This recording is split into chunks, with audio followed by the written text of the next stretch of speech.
All right, I think we're going to go ahead and get started. There are a few more people who are signed up for this session, but they can come and join us as they want to as we go along here. But I am Ellen Franzenberg. I am the Director of Awards and Lectures at the World Food Prize Foundation, and I am joined by my colleague, Emily Boyden. She is helping me out by hosting this webinar, and she will keep an eye on the chat and people coming in and out. And so feel free to put any questions or comments or anything you want to say in the chat. We've also given you permission to turn your microphones on if you would like to speak and ask a question. So as we go along, just let us know if you have questions. So we'll go ahead and get started. You can also see my contact information up here on the screen. We'll come back to that later on. If you have questions after the webinar session is over, you can feel free to contact me afterwards too. So starting with our founder, Dr. Norman Borlaug, who won the 1970 Nobel Peace Prize for his efforts to revolutionize agriculture, to bring the Green Revolution to the world. And he thought, there really needs to be an award that is international, that's global in focus, internationally recognized, and that recognizes the efforts that people have done to improve food security, agriculture, and food production and access. So he founded the World Food Prize in 1986. So this has been an award that we've given annually since 1987. And you can see that this is the statue that is given to laureates of the World Food Prize on the left there, and on the right is an image from one of our award ceremonies.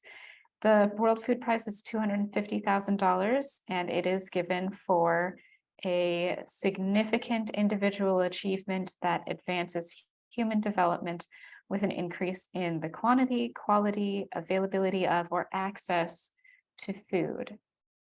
So we'll talk a little bit more about that. The Laureate Awards ceremony is held every year, almost every year, except for during COVID, of course, in the Iowa State Capitol right here where I am in Des Moines, Iowa. And we have that every October in conjunction with the Borlaug Dialogue Symposium. And we have hundreds of people from dozens of countries who come every year to the Laureate Award ceremony. We have now 52 laureates from 21 different countries. We've recognized a laureate every year for 35 years.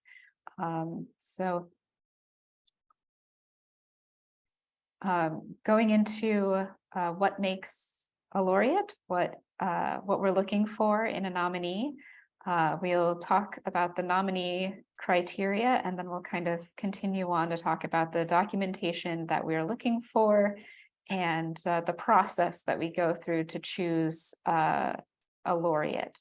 So starting with criteria for a nominee. So I'm sure that you all have in mind the person that you are planning to nominate.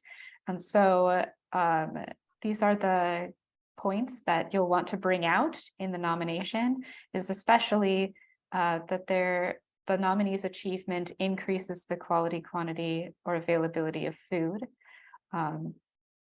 This can be at any point in the food system, from the field to the consumer, or even policy or economics or research, anything like that that has had an impact on food security And we're looking for an achievement that is fairly large in scale. It could be a global or regional or like a fully national impact, but we are looking for something big, right? And then also the nominee should be one person who is living and in good health and able to attend the World Food Prize Laureate Awards ceremony in the fall. And we're looking for one individual. However, if there is a case to be made for more than one individual being nominated, we can talk more about that. Usually we only make exceptions like that for in exceptional circumstances. And for the nominator, we say that any organization can nominate someone for the World Food Prize. This could be an academic or research institution, public or private organization, government, or a corporate entity, whichever organization you belong to. The nomination must be endorsed by a senior official of that nominating organization. So a senior official meaning somebody who can kind of speak on behalf of the organization, who can speak with the organization's voice, somebody like the president or director general or executive director, CEO, somebody like that who could put forward the nomination on behalf of the organization. So then that senior official should write a letter of endorsement that endorses the nomination, certifies that they approve and that the information in the nomination is correct. We also don't accept self-nominations. So if there is a nominee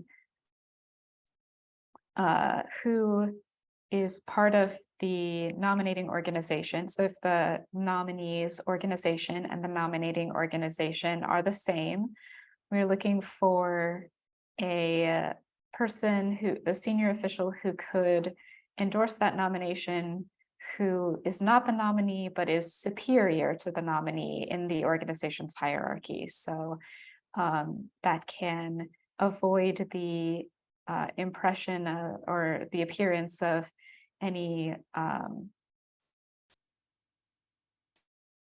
conflict of interest. So for example, if the nominee is like a program manager or a researcher or professor in the organization, then perhaps the president or the dean or CEO or somebody like that would be the senior official who would endorse the nomination. But if the nominee is the president or the CEO or founder of the organization, then you might want to look elsewhere for a different nominating organization to nominate, or for somebody even higher in the organization than the nominee, if that's possible. So starting with the basic information that we're looking for, we want contact information for the nominator, the nominating organization, and the senior official who's endorsing the nomination. And then the nominee's contact information and also basic biographical information. So this is essentially a CV or a resume and a photo. And then the synopsis would be a very short blurb about the nominee, about their achievement and why they should be considered for the World Food Prize. So it's a bit like an elevator pitch of why this nominee should be considered for the World Food Prize. The statement of achievement is the first big thing that we're asking for. It's 2 pages maximum, and this is going to talk about the nominee's achievement. So what actions did the nominee take to achieve this result? So this is something that, should include details, numbers, facts and figures, that sort of thing. And it's really important to make it about the nominee.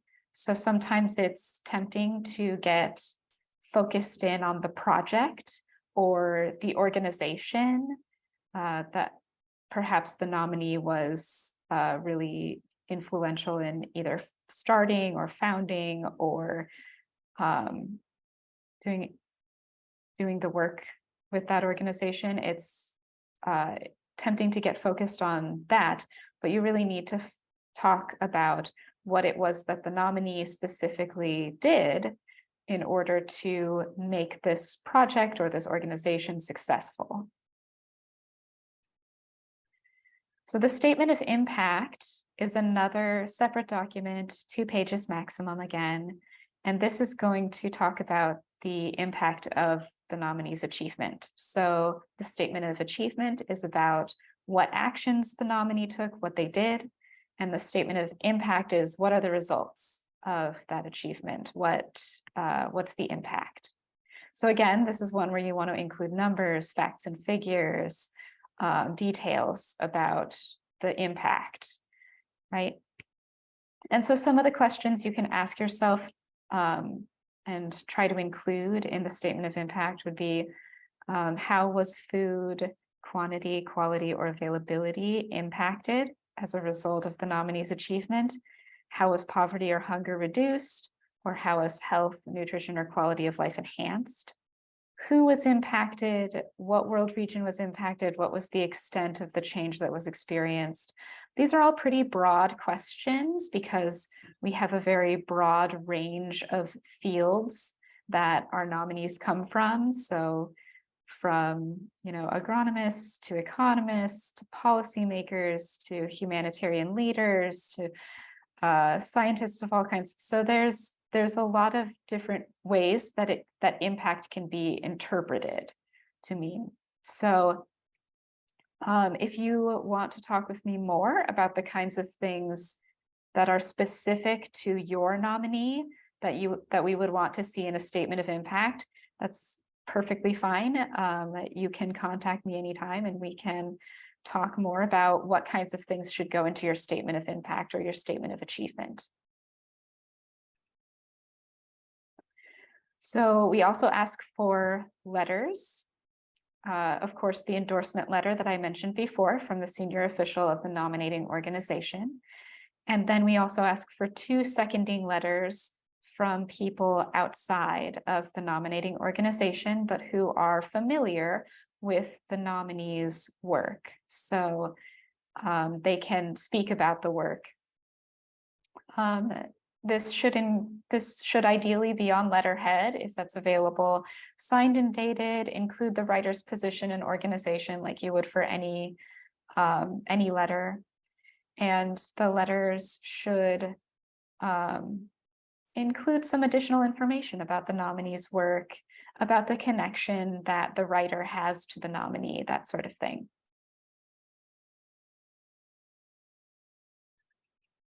So we also allow additional documentation to be submitted in support of the nomination. This is optional, you don't have to, but if you do decide to include some additional documentation, it could be like articles that are about the nominee's achievement or impact, publications by or about the nominee, additional seconding letters if you have more than 2, links to videos of presentations or news stories by or about the nominee. There are a lot of different things that you could include in support of the nomination. So this is an option that you can look into if something doesn't quite fit under one of the other documentation options that we are not options, but the required documentation that we already went over. So once you have all of your nomination materials together, the thing to do is to submit all of those materials through our online submission portal, which is called Reviewer. You can see the link down at the bottom of the screen there, worldfoodprize.org/nominate. That will take you to the link to the submission portal. And Reviewer will ask you to create a password and a user account so that you can save your progress on your nomination, log out, come back, update your nomination some more, and then eventually submit. So all of the documents that I mentioned can be uploaded separately. So You don't have to try to put them all together in one big file. So each of the letters can be uploaded separately. Each of the statements can be uploaded separately. And then make sure that you upload all the documents that are required before you click submit. If you don't, there will be an error. It won't let you submit until you have uploaded all the required documents. But once you do, make sure that you actually do click the submit button so that it goes to me. Right. All right. And just a little bit about our nomination process so that you kind of know what to expect.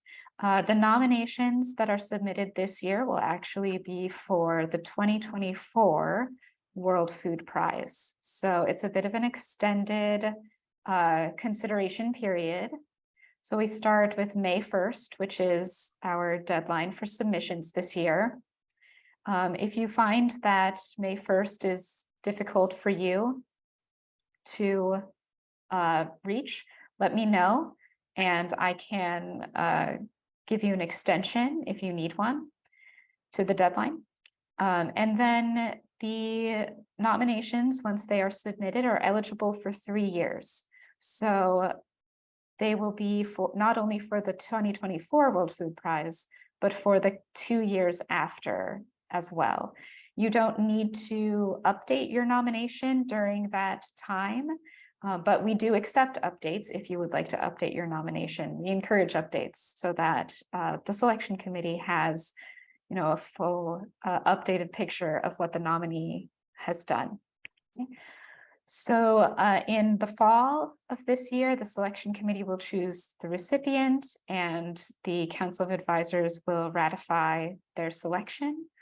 And then in 2024, in around February, the recipient will be notified that they're the World Food Prize laureate. It's very exciting. And then we will announce the laureate in May. So this year's laureate, the 2023 laureate, will be announced this coming May. They've already been selected and everything. They've gone through this whole process. So they'll be announced in May. And so nominations for this year will be considered for next year. So, and then of course, the actual award ceremony will be in October of 2024. And you can see an image of one of our award ceremonies here. Okay, so that pretty much concludes my sort of presentation here and explanation. So I hope that you all are planning to nominate someone. And if you have any questions at all, please let me know.